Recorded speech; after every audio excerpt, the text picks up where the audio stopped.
Hi, I'm Aaron Clausen, the City of Lynn Principal Planner. And I'm Lauren Drago, the City of Lynn Associate Planner.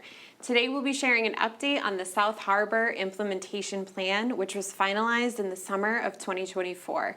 This is the same information we'll be sharing at our September 15th, 2025 SHIP update meeting. To start, Aaron, can you walk us through what was in the South Harbor Implementation Plan? Absolutely, happy to. So the plan is the culmination of a lot of work that the community has carried out over the years to create a vision for redevelopment on the waterfront, to provide housing, economic development, and better access to those amenities that are on the waterfront. The South Harbor Implementation Plan, as it might be suggested in the title, gives us a more strategic and tactical roadmap for implementing those visions that have been created over time. One of the key aspects of that is improving transportation access on the waterfront. The plan envisioned creating a street network that would connect downtown through Blossom Street and Commercial Street that exists currently today, but thinking about how Circle Ave and then a future Navy Road connecting along that street grid could create a complete network that provides better access for all users along the waterfront, including existing commercial users, residents that are going to be living there, access to the waterfront amenities, so that we can manage traffic a little bit better. It also envisions utilizing transit as much more of an important role in moving people to and from the site. The second piece that we really drilled into with the plan was the land use and development framework, where we tried to create a little bit greater idea what can work in terms of mixed-use residential housing on the north and south part of the waterfront, and then looking at the central waterfront area as an opportunity for industrial, commercial development, and some research and development to create more job opportunities for Lynners across the spectrum of the economy. I know we also passed zoning recently. Do you want to talk a little bit about the zoning process and how it relates to the SHIP? Yes, so following on the Vision Lynn process, the city has begun to implement many of the short-term actions that were called out in that plan, one of them being the South Harbor Implementation Plan. Another one is to rewrite our zoning code to align with the land use and urban form objectives that were laid out in that plan. And so the land use layout here that we saw and talked a little bit about that envisions sort of mixed-use residential neighborhoods along the southern portion of the site, and as well as the northern portion of the site, with an innovation district in the middle. Required some change to the zoning code to sort of incent that kind of use and ensure that redevelopment of those properties are aligned with those objectives, providing both a mix of housing and economic development and job opportunity. The other piece of that too is that making sure that as development happens along here, we can find ways to connect the street grid that was envisioned in the South Harbor Implementation Plan through the development review process. So, Aaron, I know one of the aspects of the SHIP plan was to think through all the developments that we were seeing in the pipeline at the time. Do you want to share some updates on those projects that have happened in the last year? I'd be happy to, thank you. First, right now, many of you may have noticed that at the 810 Linway property, there's a development that is underway. The first phase of that, it's called the Shipwright, is part of a larger 550-unit residential project that was entitled for development about 2 years ago. So that's the first phase. We expect to see the second phase starting soon. That first building is going to have 320 residential units, and they're leasing up right now. The second project is the South Harbor project that Samuels and Associates has submitted for approval at the city and working through the state entitlements. That project includes 3 buildings over 3 phases that will eventually include 850 residential units, around 26,000 square feet of commercial retail space, restaurants, retail, that kind of thing, to activate and create sort of a center, a commercial center for the waterfront. That project also includes an 8-acre park along the Saugus River, right along here, and a public promenade that would connect up with future open space opportunities on the waterfront. The third project that is ready to go in the development pipeline is 811 Linway. That's this project right here on the other side of the road. That's a project that includes over 200 residential units, includes around 7,000 square foot of retail and restaurant space on the ground floor, and really shows us that there is movement and transition that's happening on the southern portion of the waterfront. This last project is The 626 Linway project right here on the Linway. This is the former Gorelick property, Gorelick Creamery. The first phase of this is to take and repurpose the creamery building itself into industrial commercial uses. Over 100,000 square feet has already been redeveloped and reused in that property with only 40,000 square feet left. So that's a really exciting opportunity, an example of how we can see the central waterfront portion of this project repurposed for job-creating kinds of uses. As we move forward, we also can see that the waterfront harbor park is the first stage of redevelopment that will allow more open space and activity on our waterfront, thinking about open space as a driver for economic development on the waterfront. Recently, the harbor park's first phase was delivered with over 25 acres of open space. The second phase of which we're starting to move into, which includes the restoration of the shoreline, which will continue right along here and create that promenade opportunity to connect up with some of these other development projects that we talked a little about earlier. The last project underway on the waterfront is along 330 Linway. That's the northern section of our waterfront, right here behind what a lot of folks know as the Clock Tower property. That project is a relatively small but important one, where it's the construction of the pathway that will connect up eventually with Heritage State Park and the pathway that was built with the breakwater development. And what that will do when that's done later on this calendar year will connect up the ferry terminal property right here, where you can get access to ferry transit into Boston. It will provide a pedestrian and bicycle facility that will take you all the way up to those park facilities and downtown eventually.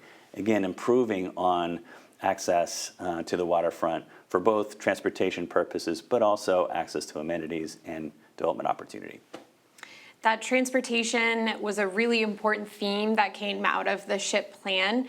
Another key factor of that is the ferry terminal, which has had fantastic ridership. We had over 10,000 riders in July alone this year. So folks are really using this to get to Boston, and we're advocating to increase that service and make it year-round as soon as possible. In addition, there's also a project right now to reimagine the Linway right through the middle of the South Harbor area. We have a federal grant that is ready to go. We're working with our partners at MBTA, MassDOT, DCR.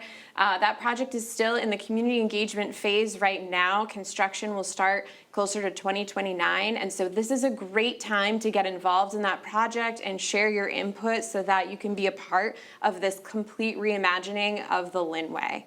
And that information about that process will be available on our webpage. Finally, we're also talking about train access in this project as well. The Riverworks station right now is located next to the GE facilities, and our proposal in the SHIP is to move that to the north and provide access both north and south of the railway and make it a fully functioning public train station, just like Central Square. We received a $550,000 grant from the U.S. Department of Transportation to work with the MBTA on the feasibility studies and the initial research that we need to do in order to make that feasible. So we've talked about a lot of the great updates that are happening in the South Harbor neighborhood, and we talked about some of the challenges too. We need to keep thinking about how we can support affordable housing development in the neighborhood. We've heard from the community that that is a big priority, and that shoreline restoration project is going to be really important as well.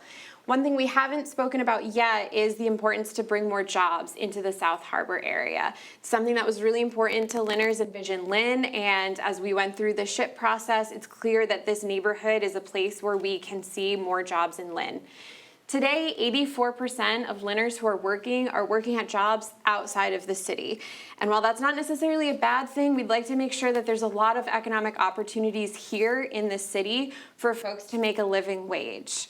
And in the South Harbor area alone, it might feel like when you're driving the Linway and you see all those businesses that there's a lot of jobs, but the South Harbor area only holds 9% of the jobs in Lynn, despite having 30% of our commercial, industrial, and mixed-use property. So this is an area where we can accommodate more job growth. Additionally, the jobs that we do have in the South Harbor area about a third of them are retail jobs. In Lynn, these jobs tend to be the lowest paying of all of the industries in Lynn. And so we'd like to be finding opportunities to get different kinds of jobs, both in Lynn as a whole, but to really push the jobs that are in the South Harbor into more higher paying industries so that folks can be making family sustaining wages. In the next slide here, we also are thinking about the importance of tax revenue. It might not be something you think about as a constituent every day, but it's important to us that we're bringing in the revenues we need to provide the level of service that Lynners deserve.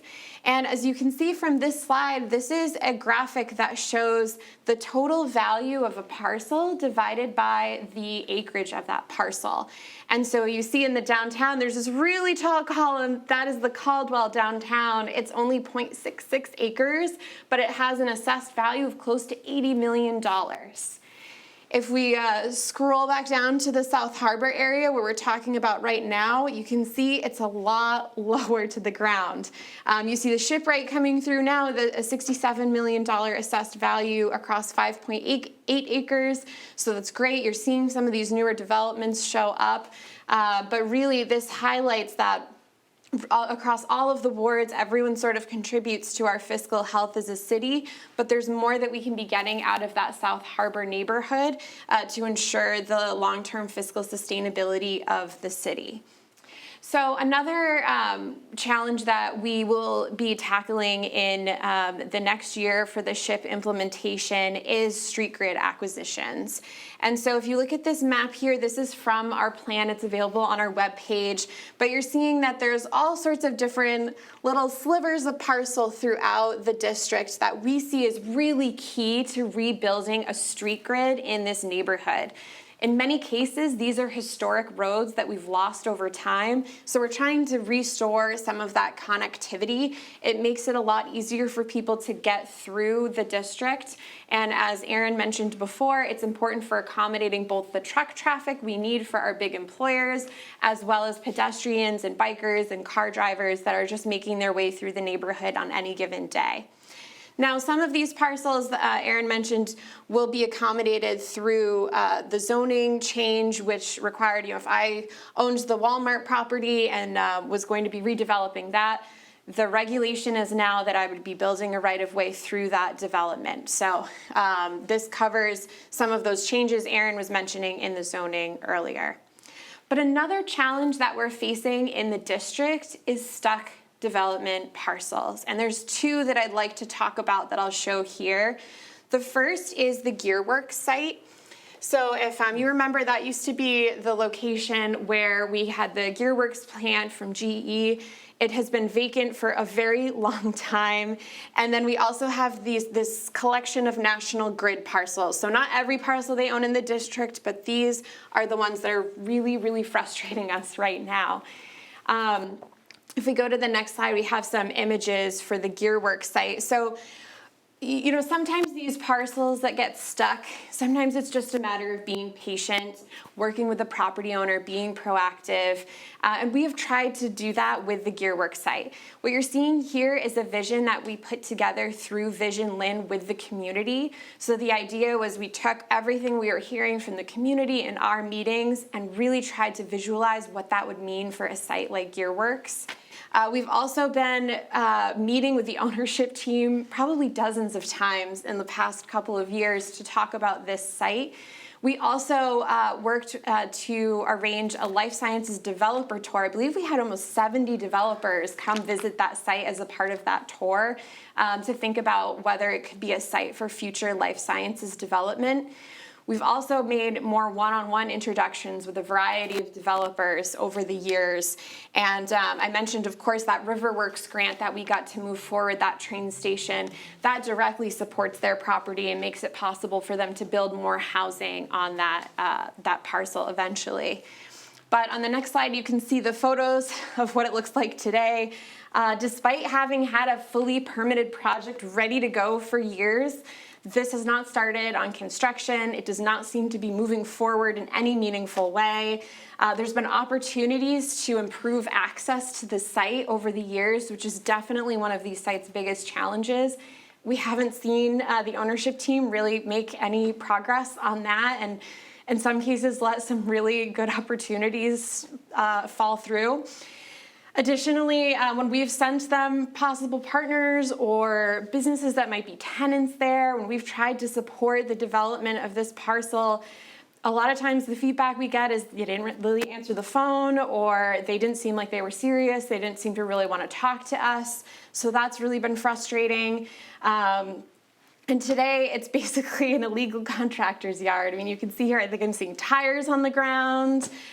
These are just cars and trucks that are parked here. So this is basically just a vacant mess that I think could really be one of the most crucial development sites for the city of Lynn.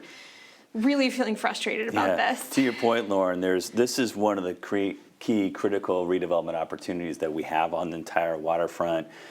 Given its size, given its proximity to future transit, we have really intended and worked closely in a collaborative manner with the property and try to see this move forward in an expeditious way.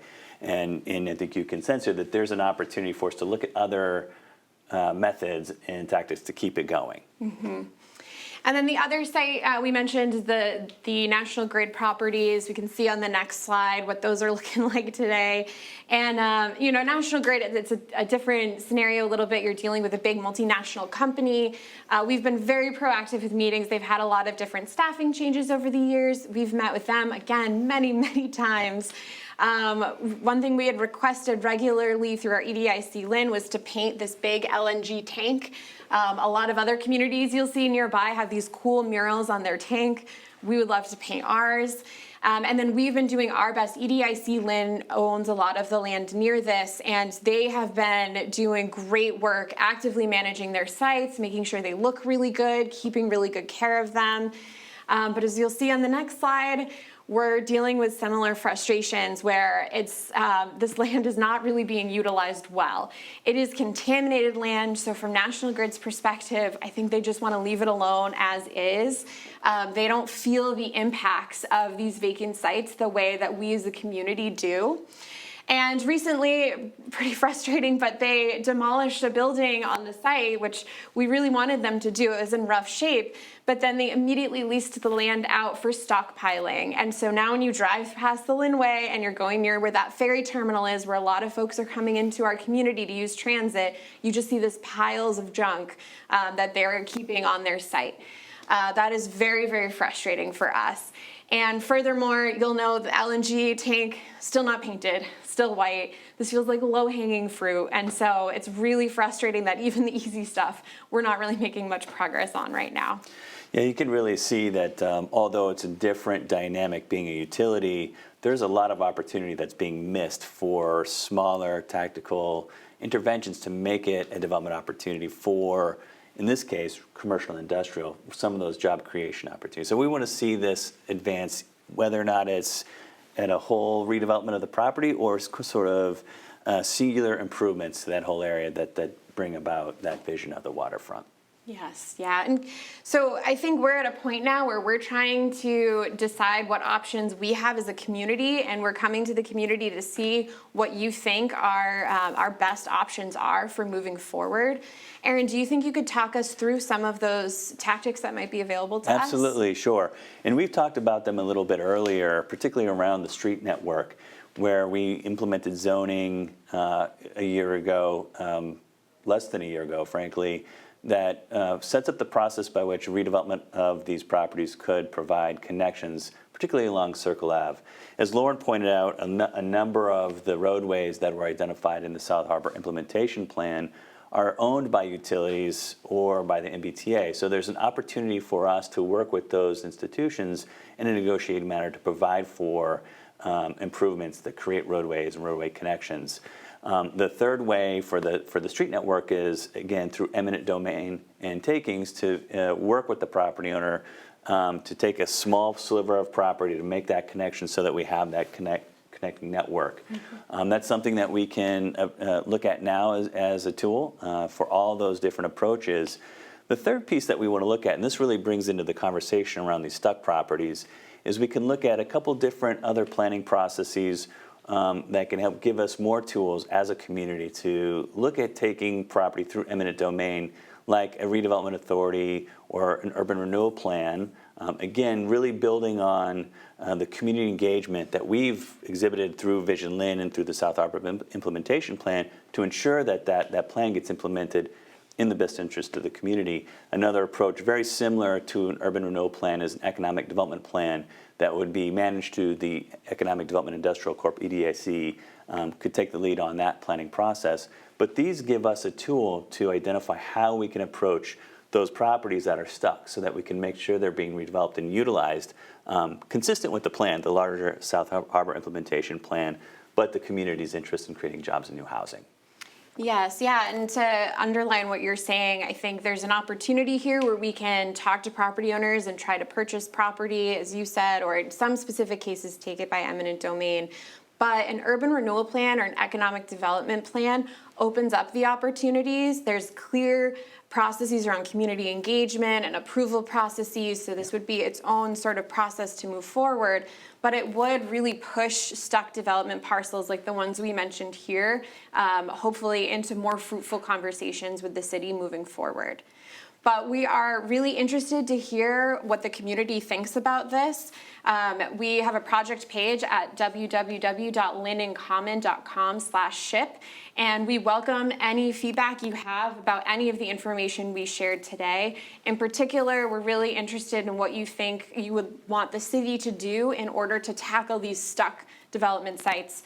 We feel like we've been doing everything that we can so far, so this is really our time to come to you and see if you have any other ideas or whether you think the urban renewal plan or economic development plan might be the right path forward for this neighborhood. So I encourage you to reach out to us through the project page and let us know if you have any questions, but we look forward to hearing your feedback. Thank you. Thank you.